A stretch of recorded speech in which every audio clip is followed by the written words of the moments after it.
Habakkuk chapter 1. The oracle that Habakkuk the prophet received. How long, O Lord, must I call for help, but you do not listen, or cry out to you violence, but you do not save? Why do you make me look at injustice? Why do you tolerate wrong? Destruction and violence are before me. There is strife, and conflict abounds. Therefore the law is paralyzed, and justice never prevails. The wicked hem in the righteous, so that justice is perverted. Look at the nations and watch, and be utterly amazed, for I am going to do something in your days that you would not believe, even if you were told.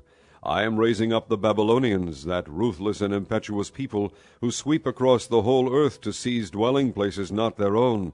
They are a feared and dreaded people. They are a law to themselves, and promote their own honor. Their horses are swifter than leopards, fiercer than wolves at dusk. Their cavalry gallops headlong, their horsemen come from afar. They fly like a vulture swooping to devour. They all come bent on violence. Their hordes advance like a desert wind, and gather prisoners like sand. They deride kings and scoff at rulers. They laugh at all fortified cities. They build earthen ramps and capture them. Then they sweep past like the wind and go on, guilty men, whose own strength is their God. O Lord, are you not from everlasting? My God, my Holy One, we will not die.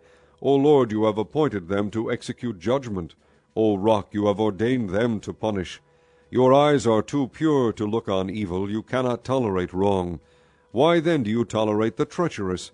Why are you silent while the wicked swallow up those more righteous than themselves?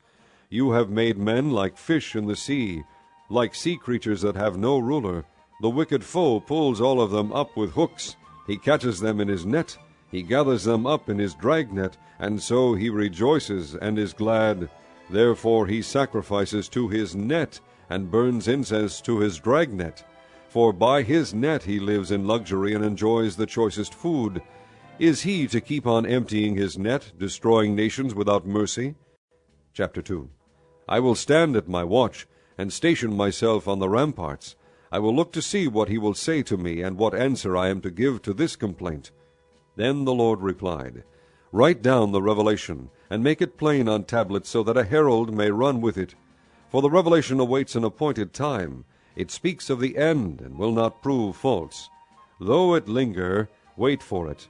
It will certainly come, and will not delay. See, he is puffed up, his desires are not upright, but the righteous will live by his faith. Indeed, wine betrays him. He is arrogant and never at rest. Because he is as greedy as the grave, and like death is never satisfied. He gathers to himself all the nations, and takes captive all the peoples. Will not all of them taunt him with ridicule and scorn, saying, Woe to him who piles up stolen goods and makes himself wealthy by extortion? How long must this go on? Will not your debtors suddenly arise? Will they not wake up and make you tremble? Then you will become their victim, because you have plundered many nations. The peoples who are left will plunder you. For you have shed man's blood, you have destroyed lands and cities, and everyone in them. Woe to him who builds his realm by unjust gain, to set his nest on high, to escape the clutches of ruin. You have plotted the ruin of many peoples, shaming your own house and forfeiting your life. The stones of the wall will cry out, and the beams of the woodwork will echo it. Woe to him who builds a city with bloodshed, and establishes a town by crime. Has not the Lord Almighty determined that the people's labor is only fuel for the fire, that the nations exhaust themselves for nothing? For the earth will be filled with the knowledge of the glory of the Lord, as the waters cover the sea. Woe to him who gives drink to his neighbors, pouring it from the wineskin till they are drunk, so that he can gaze on their naked bodies. You will be filled with shame instead of glory. Now it is your turn. Drink and be exposed. The cup from the Lord's right hand is coming around to you, and disgrace will cover your glory. The violence you have done to Lebanon will overwhelm you, and your destruction of animals will terrify you. For you have shed man's blood. You have destroyed lands and cities, and everyone in them. Of what value is an idol, since a man has carved it, or an image that teaches lies? For he who makes it trusts in his own creation. He makes idols that cannot speak.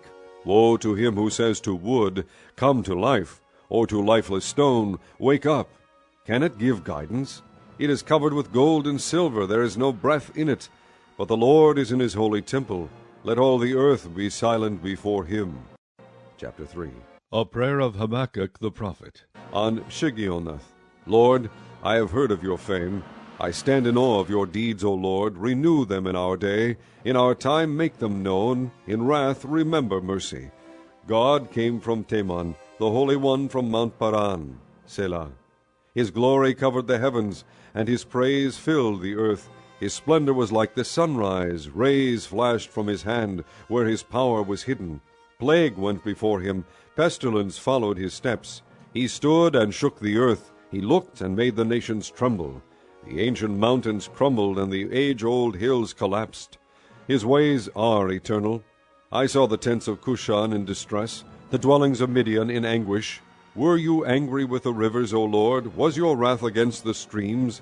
Did you rage against the sea when you rode with your horses and your victorious chariots? You uncovered your bow, you called for many arrows. Selah. You split the earth with rivers. The mountains saw you and writhed. Torrents of water swept by. The deep roared and lifted its waves on high. Sun and moon stood still in the heavens at the glint of your flying arrows, at the lightning of your flashing spear. In wrath you strode through the earth, and in anger you threshed the nations. You came out to deliver your people, to save your anointed one. You crushed the leader of the land of wickedness. You stripped him from head to foot. Selah. With his own spear you pierced his head, when his warriors stormed out to scatter us, gloating as though about to devour the wretched who were in hiding. You trampled the sea with your horses, churning the great waters. I heard, and my heart pounded. My lips quivered at the sound. Decay crept into my bones, and my legs trembled. Yet I will wait patiently for the day of calamity to come On the nation invading us. Though the fig tree does not bud, and there are no grapes on the vines, though the olive crop fails, and the fields produce no food, though there are no sheep in the pen, and no cattle in the stalls, yet I will rejoice in the Lord. I will be joyful in God my Savior. The sovereign Lord is my strength. He makes my feet like the feet of a deer. He enables me to go on the heights. For the director of music, on my stringed instruments.